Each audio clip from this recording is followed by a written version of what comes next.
as someone who's in the field, I'm not ever coming into meeting with someone feeling like I have the answers, because really therapy is to help someone search within to find their own answers, and offering tools and different perspectives to see if they resonate with someone, and to provide a lot of psychoeducation about things like emotional well-being in our psyche and neuroscience, and what we know about how all these things affect how our brain and emotions function. And so today I wanted to offer a practice of one of the EMDR, or eye movement desensitization and reprocessing strategies, called noodling.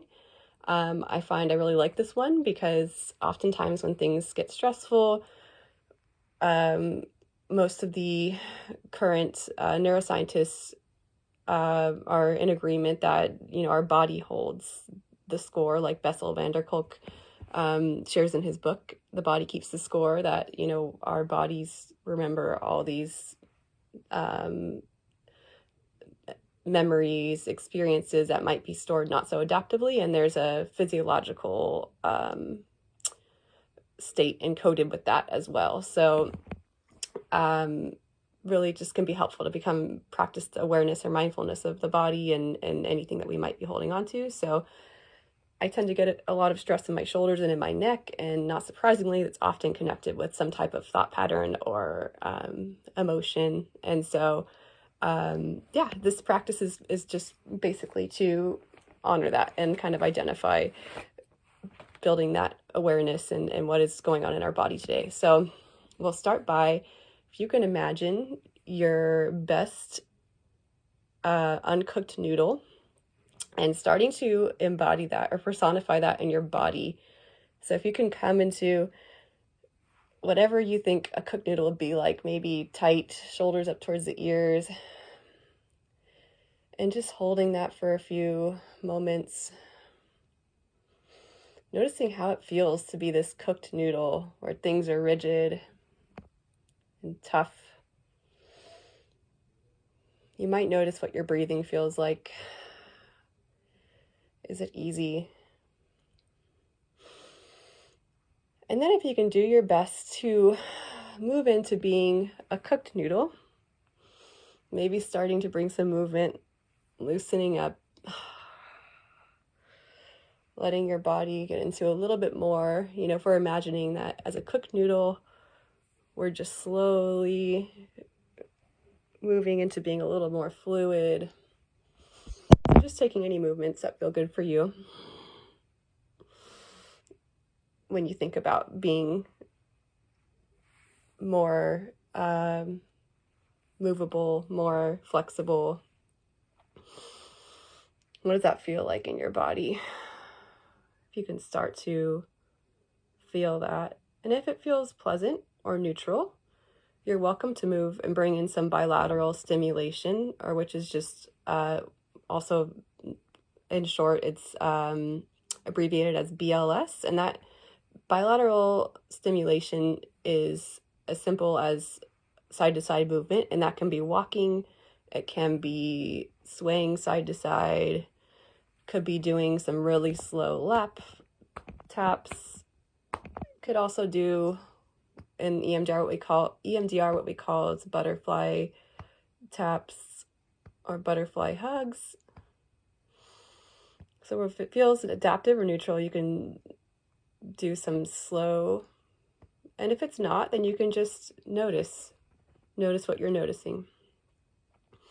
Maybe we'll come taking a few more breaths if you're doing some slow taps or maybe some side-to-side movement, just to connect that feeling of what it feels like to be a cooked noodle or feel more fluid, or maybe anything positive associated with that or neutral associated with that experience. Good.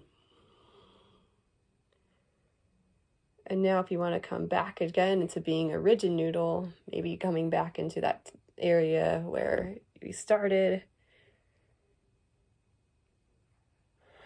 maybe tensing up. And then again, moving into noticing what it feels like as you imagine you're cooking as a noodle and getting a little bit more fluid.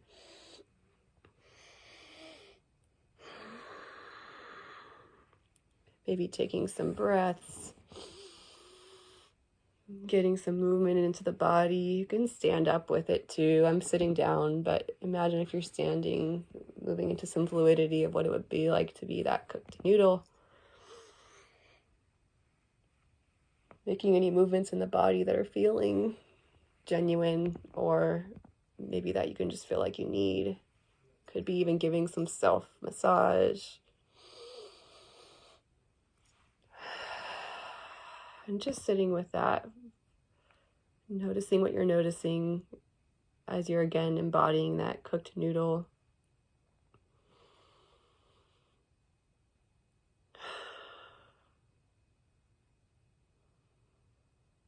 And either if it's not feeling pleasant or neutral, you can just notice that or move into a position that is, of course, you're welcome to come out of this practice at any time. But if it is feeling positive or neutral, you're welcome to bring in a few more, whatever option of bilateral you prefer, whether it's side to side swaying. I'll do that this time just to offer a demonstration of what that might look like.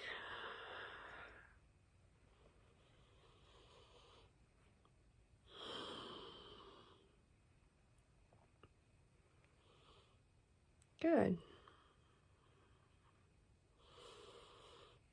We'll come back to welcoming you back to a neutral position and just offering that was called noodling, and that's actually one that you can use at any time. You can even bring more fluid dance movements into it if you're noticing you're feeling tense. So hopefully this was one that you found helpful.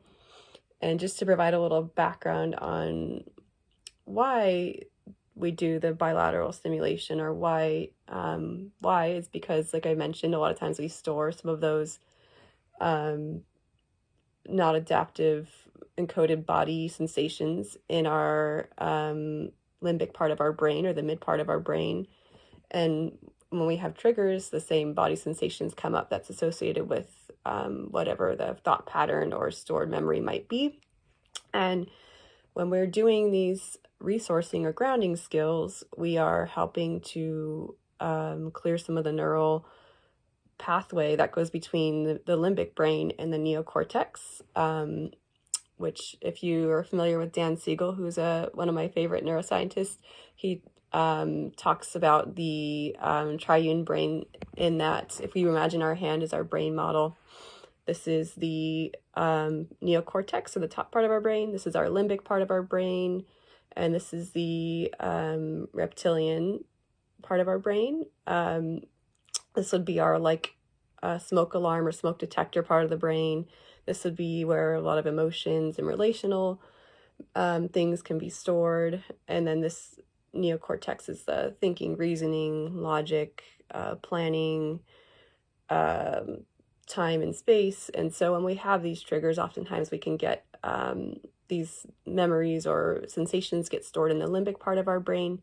And then the neural pathway between the limbic brain and the neocortex can get blocked up or clogged up, as if there was like traffic on a highway. And so our lid flips, and then we don't have access to the neocortex and some of the normal calming or resourcing skills that we might have when we're not triggered. So it kind of helps to bring that lid back down and also clear the neural pathway, so we can widen our window of tolerance. And that is a theory from Stephen Porges, and from the polyvagal theory. So it's kind of the idea that we have a window of tolerance, and we're trying to, above the window of tolerance is being upregulated, and below is being downregulated. And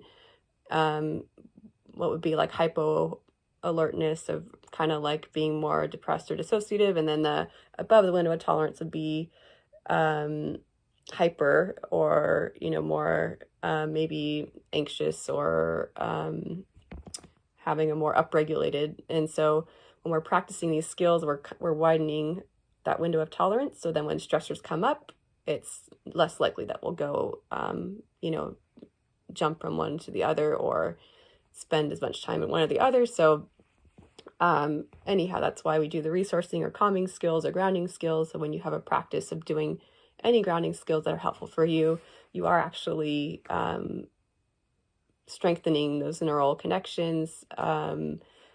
So the neural fiber that goes between the corpus callosum, or that part of the brain, allowing the left and right hemisphere to communicate when stressors come up more effectively. So anyhow, I hope this was helpful. If you have any questions for me or want any resources, I'm not a neuroscientist by any means, but I do incorporate a lot of neuroscience into my practice. And so also I found it helpful for myself in my own healing journey. And yeah, I'm here if you have any questions or would like any support with finding access to therapy or resources. And I hope you all have a wonderful day. Sending lots of love and light to you from my heart space to yours.